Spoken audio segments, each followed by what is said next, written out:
এবারের ঈদটা একদম অন্যরকমভাবে কাটিয়েছিলাম।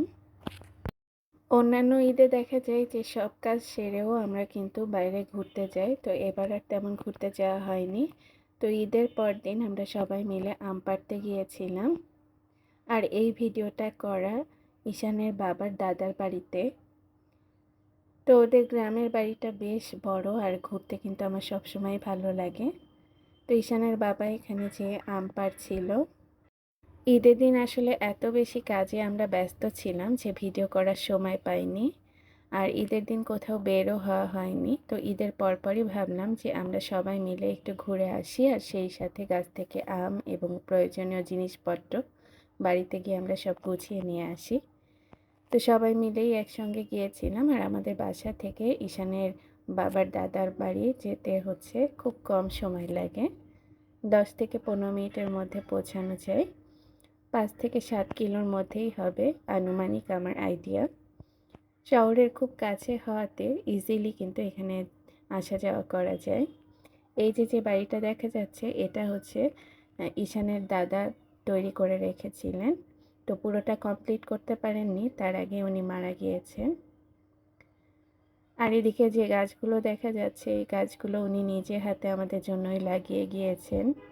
এখন আসলে খুব খারাপ লাগে। উনি একসময় বলতেন যে আমি হয়তো থাকবো না, কিন্তু এই গাছগুলো তোমাদের জন্য রেখে যাচ্ছি। তো এই যে ঈশানের বাবা এখানে হচ্ছে গাছ থেকে একদম পাকা পাকা আম পাড়ছিল। আজকের ভিডিও বেশিরভাগই ঈশান বাবু করেছে, তো সেজন্যই হচ্ছে ভিডিওগুলো একটু হাত কেঁপেছে ওর করার সময়, যেহেতু বাচ্চা মানুষ করেছে। আর ঈশামণি আর আমি দেখছিলাম যে ওর বাবা কিভাবে গাছ থেকে আম পাড়ছে। অনেক বছর শহরে থাকার জন্য আসলে আমাদের গ্রামে তেমন একটা আসা হয়নি। তবে আমরা প্রতি বছর যখন ঢাকা থেকে বেড়াতে আসতাম, তখন কিন্তু 2-1বার করে ওদের গ্রামের বাড়িতে আসার চেষ্টা করতাম, আর সবাই মিলেই আসতাম। এবারে ঈদে আমরা ঈশানের দাদাকে খুব মিস করছি সবাই। এদিকটাতে কিছু হাঁস আর মুরগি ঘুরে বেড়াচ্ছিল, তো বাচ্চারা ক্যামেরা নিয়ে ওদের পেছনেই দৌড়ানো শুরু করলো। আমারও গ্রামে আসলে এগুলো দেখতে খুব ভালো লাগে। এই সাইডটাতে একটু বৃষ্টি হলেই পানি বেঁধে যায়, তো এখানে হচ্ছে সব হাঁসরা গোসল করতে আসে। আর বাড়ির চারিদিকে বেশ কয়েকটা পুকুর আছে। তো একটা পুকুর হচ্ছে ঘাট বাঁধানো, এর আগের একটা ভিডিওতে আপনাদের সাথে শেয়ার করেছিলাম। ওই পুকুরটাও দেখতে খুব সুন্দর। আর ওই সাইডটাতে কিছু রাজহাঁস আর পাতিহাঁস খেয়ে বেড়াচ্ছে, ওটাই ঈশানবাবু বারবার নেওয়ার চেষ্টা করছে। আর এদিকে আমাদের আসতে দেখে অনেকে এসে খোঁজ নিয়ে যাচ্ছে। যেহেতু এই বাড়িটা বলতে গেলে তালাবন্ধই থাকে, আমরা যখন যখন আসি তখন হয়তো লোকজনের একটু আনাগোনা হয়, তাছাড়া এখানে তেমন লোকজন ওভাবে থাকে না। আমাদের যত আত্মীয় স্বজন আছে সবাই শহরের দিকে থাকে, গ্রামে সবাই বিশেষ কোনো কাজ ছাড়া তেমন একটা আসে না। ঈদের পরদিন আমরা সবাই মিলে গিয়েছিলাম গ্রামের বাড়িতে, মেইনলি হচ্ছে গ্রামের যারা আত্মীয় স্বজন আর প্রতিবেশী আছে তাদেরকে মাংস ডিস্ট্রিবিউট করার জন্য। ঈদের দিন অনেক রাত হয়ে গিয়েছিল বাড়িতে মাংস আসতে আসতে, তো সেজন্যই হচ্ছে ওগুলো যখন আমরা ডিস্ট্রিবিউট করেছি, ওটা সবাইকে দেওয়া হয়নি, বিশেষ করে গ্রামে পাঠানো হয়নি। তো গ্রামের জন্য আমরা ফ্রিজে রেখে দিয়েছিলাম, তো পরদিন এসে গ্রামে দিয়ে গিয়েছি। এদিকটাতেও বেশ কিছু আম গাছ আছে, সব ধরনের ফলের গাছ বলতে গেলে গ্রামের বাড়িতে আছে।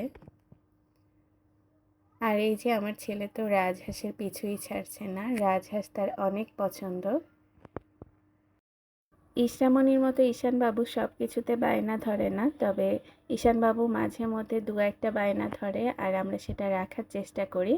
যেমন কিছুদিন আগে ওর শখ হয়েছিল ও পাতিহাঁস পালবে, তো ওকে পাতিহাঁস কিনে দেওয়া হয়েছে। আবার শখ হয়েছে ওর মুরগি পালবে, তো ওর দাদি ওর জন্য কিছু মুরগিও কিনেছে, একটা হাঁসও কিনেছে।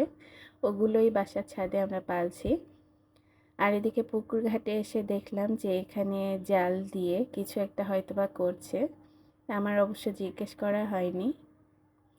ওনারা সম্ভবত জাল পরিষ্কার করছে কিংবা জাল দিয়ে মাছ ধরছে। তো দূর থেকে দেখছিলাম। আর এই পুকুর ঘাটটাতে বসে থাকতে খুব ভালো লাগে, তবে এখন বেশি লোকজন ছিল, সেজন্য আমরা এখানে আর দেরি করিনি, আমরা ভেতরের দিকে চলে গিয়েছিলাম।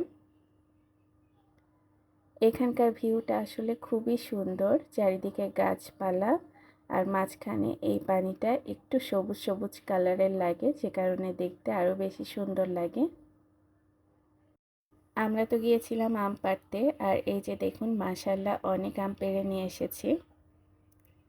তো আম পাড়ার পরে সব আমগুলোকে এক এক জাতের আম এক একটা বলে আমরা রাখছিলাম, যাতে আলাদা করে রাখলে এগুলো ইজিলি পাকে। আর এই যে আমার ছেলেটা পুরো ভিডিওটা আজকে ওই নিয়েছে, আর এদিকে ওর বাবা দাদি সবাই বসেছিল। আজকের এই ভিডিওটা আপনাদের কাছে কেমন লেগেছে কমেন্ট করে জানাবেন। আশা করছি এরকমই নতুন একটি ভিডিও নিয়ে খুব তাড়াতাড়ি শেয়ার করার জন্য চলে আসব। আল্লাহ হাফেজ জানিয়ে এই পর্যন্তই শেষ করছি।